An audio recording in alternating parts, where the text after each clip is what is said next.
ఈ ప్రపంచంలో విధనేదే అన్నింటినీ నిర్ణయిస్తుంది. ఎలా అంటే ప్రతి వస్తువుకి ఒక పరిధినిస్తుంది. శరీరం తీసుకునే నీటి ప్రమాణాన్ని కూడా ఈ విధి ఎప్పుడో నిర్ణయించేసింది.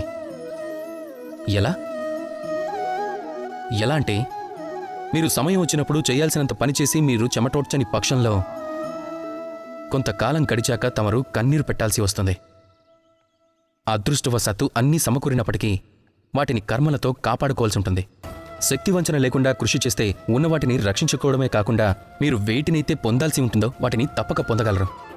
ఒకవేళ కాయ కష్టానికి దూరమైతే కలిసొచ్చిన అదృష్టాన్ని కూడా పోగొట్టుకుంటారు. ఇక పొందాలనుకున్న దాని ప్రసక్తే ఉండదు. అప్పుడు ప్రవహించేది కేవలం కన్నీరే. కనుక మీరే నిర్ణయించుకోవాలి, ఏం ప్రవహింపజేయాలనుకున్నారు, చెమటనా లేక కన్నీటినా? రాధాకృష్ణ.